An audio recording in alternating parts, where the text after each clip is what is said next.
Ketika itu, sekitar tahun 1970-an, Kiai Yasin muda sowan ke kediaman Kiai Haji Abdul Hamid di Pasuruan.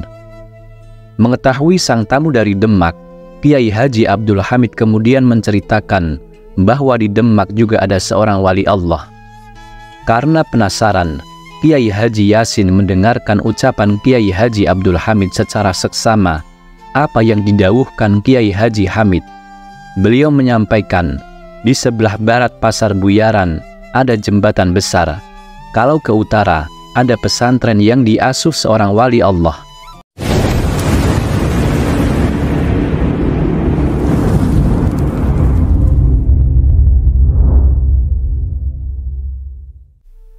Assalamualaikum warahmatullahi wabarakatuh.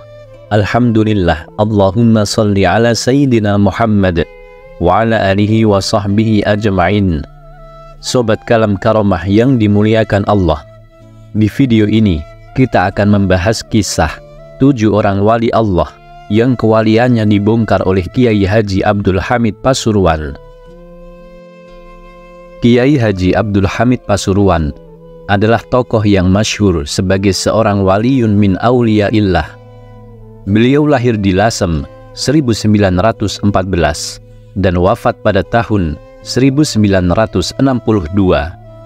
Beliau merupakan pengasuh pondok pesantren Salafiyah Pasuruan, Jawa Timur.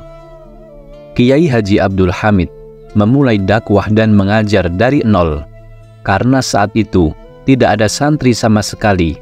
Satu demi satu santri berdatangan hingga pada akhirnya kamar yang ada tidak cukup. Kepopuleran Kiai Haji Abdul Hamid Pasuruan juga sangat fenomenal, berawal di Sapa Haji dan kemudian diakui sebagai kiai besar. Nama Kiai Haji Abdul Hamid semakin besar dan terkenal, terutama setelah wafatnya Habib Ja'far As-Segaf, seorang ulama dan wali terkemuka pada tahun 1954. Habib Ja'far adalah guru spiritual Kiai Haji Abdul Hamid. Beberapa tahun kemudian, sekitar awal 1960-an, Kiai Haji Abdul Hamid diakui sebagai wali Allah. Kiai Abdul Hamid adalah seorang wali yang diakui para kiai-kiai besar dan ulama-ulama besar. Banyak juga kalangan pengikutnya yang mengakui kewalian Kiai Haji Abdul Hamid Pasuruan. Sobat Kalam Karomah yang dimuliakan Allah, Kiai Haji Abdul Hamid juga pernah membuka kewalian 7 orang kiai besar. Siapa saja 7 kiai ini? Yang pertama adalah Kiai Haji Maimun Zubair, Sarang, Rembang.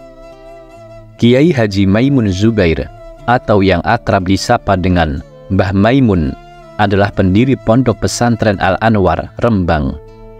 Kiai Haji Maimun Zubair adalah putra pertama dari pasangan Kiai Haji Zubair Dahlan dan Nyai Mahmudah. Mbah Maimun dilahirkan di Karangmangu, Sarang, hari Kamis Legi bulan Sya'ban tahun 1347 Hijriah atau sekitar 134,8 Hijriah atau 28 Oktober 1928 Masehi, dan wafat di Makkah Al-Mukarramah 6 Agustus 2019, yang jasad beliau dimakamkan di pemakaman Ma'la yang merupakan tempat dikebumikannya keluarga dan para sahabat Rasulullah SAW serta ulama-ulama Indonesia seperti Syekh Nawawi Al-Bantani. Banyak dari para ulama dan santri-santri beliau yang menyatakan bahwa Mbah Maimun adalah seorang wali Allah. Tapi ada yang lebih menarik dari pengakuan Kiai Haji Abdul Hamid Pasuruan tentang kewalian Mbah Maimun Zubair. Ketika itu, Kiai Haji Maimun Zubair muda, baru saja pulang dari menuntut ilmu di Makkah Al-Mukarramah sekitar tahun 1950. Para kiai khos yang sedang berkumpul di rumah Kiai Maksum kala itu sibuk memuji kehebatan Kiai Haji Maimun Zubair muda, hingga Kiai Haji Abdul Hamid yang hadir saat itu merangkai pujian kepada Kiai Haji Maimun Zubair muda. Berikut pujian itu. Gus Maimun adalah seorang yang cerdas, alim, saleh, ahli tafsir, ahli hadis, ahli fikih, seorang sufi, dan waliyun min auliyaillah, seorang wali dari wali-wali Allah. Mendengar pujian Kiai Haji Abdul Hamid tersebut, tokoh-tokoh yang hadir pun terkejut, karena saat itu Kiai Haji Maimun Zubair baru berusia sekitar 22 tahun. Pada kesempatan lain, Kiai Haji Abdul Hamid juga menegaskan kewalian Mbah Maimun. Ketika itu, ada seorang politikus datang ke Kiai Haji Abdul Hamid memohon doa dan solusi di Pasuruan. Namun politikus muda itu justru ditanya oleh Kiai Haji Abdul Hamid, "Ngapain kamu kesini? Sana ke Kiai Maimun, wali muda." Demikian pengakuan Kiai Haji Abdul Hamid terhadap kewalian Mbah Maimun Zubair. Wallahu alam. Kemudian yang kedua adalah Kiai Haji Ma'sum Mahfudhi, Karanggawang, Demak. Kiai Haji Ma'sum Mahfudhi, yang akrab disapa Mbah Ma'sum, adalah pendiri pondok pesantren Fathul Huda. Mbah Ma'sum lahir di Karanggawang 5 Ramadan 1347 Hijriyah atau 15 Februari 1929 Masehi. Selain ahli dalam ilmu-ilmu agama, beliau juga merupakan mursyid Thariqah Qadiriyah wa Naqsyabandiyah dan mujiz Dalailul Khairat. Kiai yang selama hidupnya selalu menjalani riyadhah puasa tersebut wafat pada hari Senin 24 Rajab 1426 Hijriyah bertepatan 29 Agustus 2005. Banyak yang menyatakan bahwa Mbah Ma'sum adalah seorang wali Allah karena kemanjuran doanya. Namun kewalian beliau juga pernah dibongkar oleh Kiai Haji Abdul Hamid Pasuruan dan disaksikan oleh Kiai Yasin Masyhadi, pengasuh pondok pesantren Al-Huda, Wonosalam, Demak. Ketika itu, sekitar tahun 1970-an, Kiai Yasin muda sowan ke kediaman Kiai Haji Abdul Hamid di Pasuruan. Mengetahui sang tamu dari Demak, Kiai Haji Abdul Hamid kemudian menceritakan bahwa di Demak juga ada seorang wali Allah. Karena penasaran, Kiai Haji Yasin mendengarkan ucapan Kiai Haji Abdul Hamid secara seksama apa yang didawuhkan Kiai Haji Hamid. Beliau menyampaikan, di sebelah barat Pasar Buyaran ada jembatan besar. Kalau ke utara ada pesantren yang diasuh seorang wali Allah. Dan pada akhirnya Kiai Yasin mengetahui bahwa yang dimaksud Kiai Hamid adalah Kiai Ma'sum Karanggawang. Wallahu alam. Kemudian yang ketiga adalah Abah Guru Sekumpul Kalimantan atau Kiai Haji Muhammad Zaini bin Abdul Ghani. Kiai Haji Muhammad Zaini bin Abdul Ghani Al-Banjari atau yang masyhur dengan nama Abah Guru Sekumpul adalah salah satu ulama karismatik dari tanah Borneo. Abah Guru Sekumpul lahir pada 11 Februari 1942 dan wafat pada 10 Agustus 2005 di usia ke-63 tahun. Guru Sekumpul merupakan putra dari Kiai Haji Abdul Ghani bin Abdul Manaf dengan wanita salehah Nyai Masliah binti Haji Mulia. Garis keturunan ayahnya bersambung hingga Syekh Muhammad Arsyad Al-Banjari, seorang tokoh sufi kenamaan dari tanah Banjar. Derajat kewalian Guru Sekumpul sudah diketahui oleh Kiai Haji Abdul Hamid sekitar tahun 1965. Ketika itu, Abah Guru Sekumpul muda dan pamannya, yaitu Syekh Saman Mulia, berlayar ke Jawa mencari guru pembimbing ruhani. Tempat pertama yang beliau datangi adalah kota Bangil, Jawa Timur.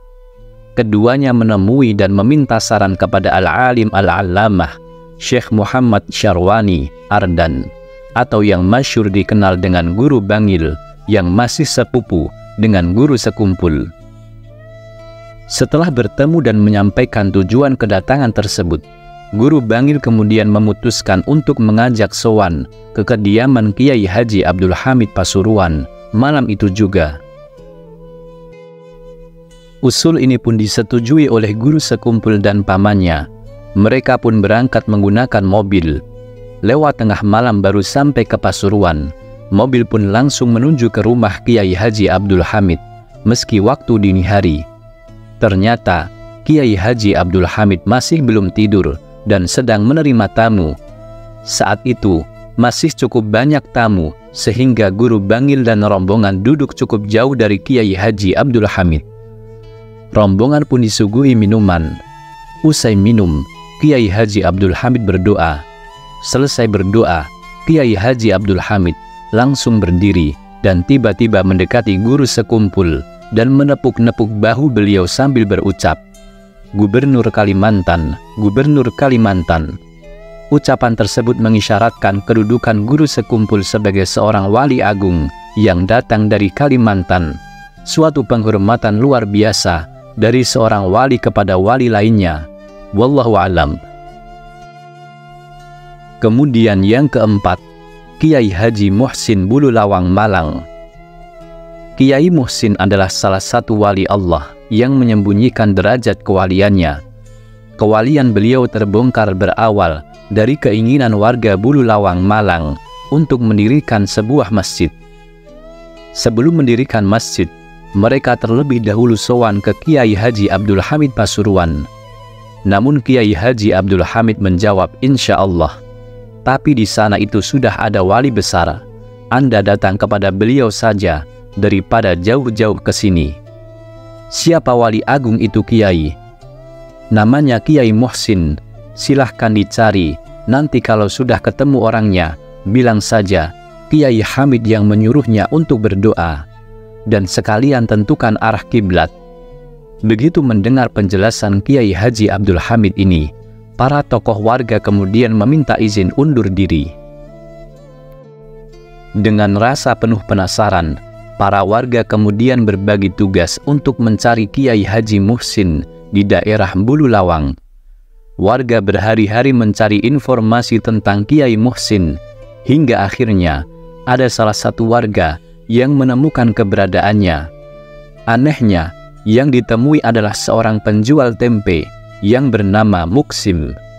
Singkat cerita, akhirnya tokoh warga itu mendatangi sosok Kiai Muhsin yang sedang berjualan tempe. Ketika dipanggil dengan sebutan Kiai, penjual tempe tersebut merasa tidak berkenan. "Jangan panggil saya Kiai, saya ini penjual tempe," jawabnya. Namun utusan warga itu pun tetap meminta doa kepada Kiai Muhsin, sekaligus meminta untuk menentukan arah kiblat atas masjid yang dibangun oleh warga.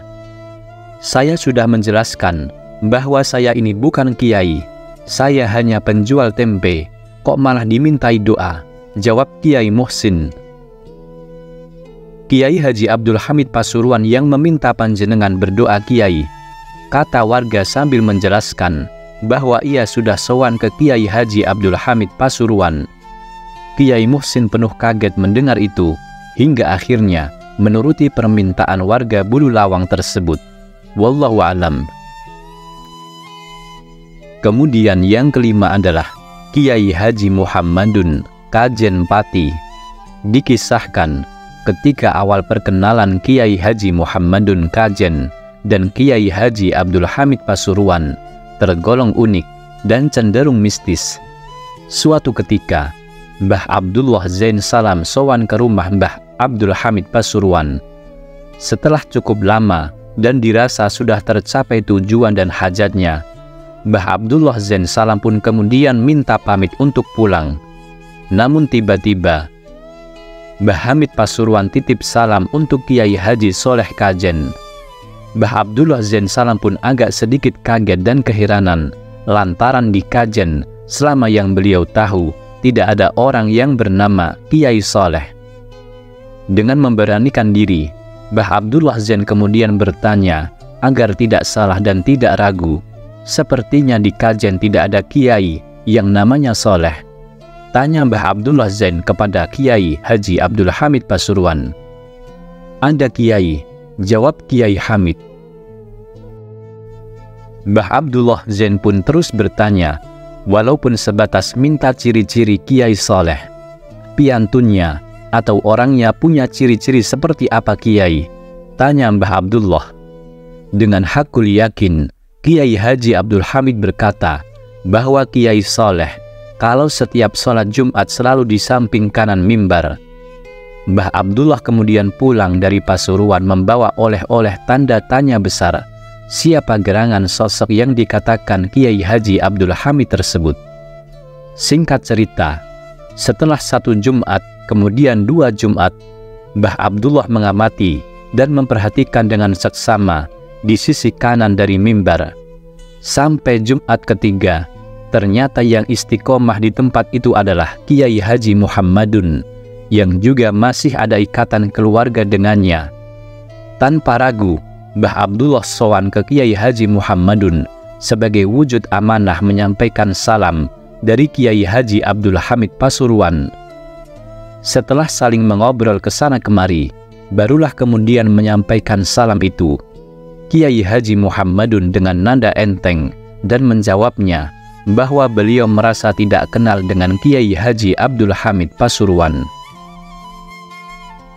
Dari sini, akhirnya muncullah gagasan Mbah Abdullah Zain mengajak Kiai Haji Muhammadun untuk sowan ke Pasuruan. Sungguh aneh dan ajaib. Sebelum Mbah Abdullah Zain dan Kiai Haji Muhammadun sampai di Pasuruan, Kiai Haji Abdul Hamid sudah mempersiapkan penyambutan yang meriah dan istimewa dengan menggelar karpet merah dari teras rumah sampai gang masuk layaknya penyambutan tamu agung dan istimewa. Santri-santri pun disuruh berkumpul dan membawa rebana sebagai prosesi penyambutan. Padahal saat itu belum ada teknologi handphone, SMS, ataupun telepon. Subhanallah, siapa yang memberitahu Kiai Haji Abdul Hamid?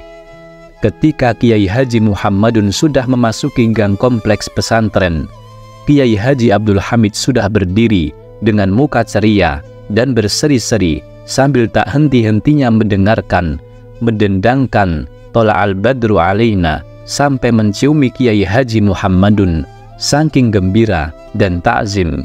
Wallahu a'lam. Kemudian yang keenam adalah Wali Samud Kendal. Kiai Haji Abdul Hamid Pasuruan juga pernah mengungkapkan kewalian seorang yang menyamar sebagai orang gila. Orang itu dalam kesehariannya berada di sekitar pasar dengan pakaian dan tingkah laku persis seperti orang gila, namun tidak pernah mengganggu orang-orang di sekitarnya. Kiai Haji Abdul Hamid menitipkan salamnya kepada orang tersebut melalui tamu dari Kendal yang sowan ke Pasuruan. Belakangan diketahui bahwa sosok yang dimaksud adalah Eyang Samud, seorang wali yang dianggap gila oleh warga sekitar. Tamu tersebut bingung kenapa Kiai Haji Abdul Hamid Pasuruan sampai menitipkan salam untuk Samud yang dianggap gila oleh dirinya dan orang-orang di daerahnya. Tamu tersebut pun bertanya, bukankah Samud tersebut adalah orang gila Kiai? Kiai Haji Abdul Hamid kemudian menjawab, beliau adalah wali besar yang menjaga Kendal dan Semarang. Rahmat Allah turun, bencana ditangkis itu berkat beliau. Sampaikan salamku kepadanya, kata Kiai Haji Abdul Hamid. Tamu tersebut pun pulang ke Kendal dan menunggu keadaan pasar sepi untuk menghampiri Samud untuk menyampaikan salam dari Kiai Haji Abdul Hamid. Salam Kiai Haji Abdul Hamid kemudian disampaikan. Eyang Samud sendiri ketika jati dirinya telah diketahui oleh orang lain, lantas memohon kepada Allah untuk dicabut nyawanya. Seketika itu juga, Eyang Samud meninggal dunia di hadapan orang yang menyampaikan salam dari Kiai Haji Abdul Hamid Pasuruan. Wallahu a'lam. Kemudian yang ketujuh adalah Guru Bangil atau Syekh Muhammad Syarwani Abdan. Guru Bangil lahir di Martapura sekitar tahun 1913 Masehi. Beliau adalah salah satu ulama terkemuka yang merupakan keturunan dari Syekh Muhammad Arsyad Al-Banjari dan masih sepupu dengan abah guru sekumpul. Sahabat karib Kiai Haji Abdul Hamid Pasuruan ini wafat di Bangil tanggal 11 September 1989 Masehi. Suatu ketika, Kiai Haji Abdul Hamid datang ke Masjid Ampel untuk menghadiri haul agung Kanjeng Sunan Ampel. Beliau datang bertepatan dengan jamaah asar di masjid tersebut. Saat itulah Kiai Haji Abdul Hamid bertemu dengan Guru Bangil. Setelah lama mengobrol, kemudian Kiai Haji Abdul Hamid mau pamit untuk pulang. Kiai Syarwani kemudian meminta doa kepada Kiai Haji Abdul Hamid dan mengatakan kepada orang-orang yang hadir di rumah bahwa Kiai Haji Abdul Hamid ini adalah seorang wali Allah. Mendengar ucapan tersebut, Kiai Haji Abdul Hamid membalas, "Yang wali itu ya yang ada di sampingku ini," sambil menunjuk ke Kiai Haji Syarwani atau Guru Bangil. "Jadi minta doanya sama beliau saja," kata Kiai Haji Abdul Hamid Pasuruan. Karena kedua ulama ini saling tawadhu, akhirnya salah seorang memberanikan diri menengahi. Kalau begitu, bergantian saja yang mendoakan. Yang ada di sini ikut mengamini saja, dan akhirnya dua wali Allah itu bersedia berdoa bergantian. Kemudian di tengah perjalanan menuju mobil, Kiai Haji Abdul Hamid memberitahukan kepada santrinya bahwa Kiai Sarwani bagaikan rumah yang pagarnya terbuka lebar. Santri bertanya, "Apa maksudnya Kiai?" Kiai Haji Abdul Hamid kemudian menjelaskan, "Makam derajat Guru Syarwani itu tinggi, tidak mau dikenal orang. Meskipun demikian, beliau siap menerima tamu kapan saja." Sobat Kalam Karomah yang dimuliakan Allah, demikianlah kisah 7 kiai yang telah dibongkar kewaliannya oleh Kiai Haji Abdul Hamid Pasuruan. Semoga kisah ini bermanfaat. Sebelum kita akhiri, mari kita kirimkan doa dan Al-Fatihah untuk para ulama dan kiai kita. Wallahu a'lam bishawab. Wassalamualaikum warahmatullahi wabarakatuh.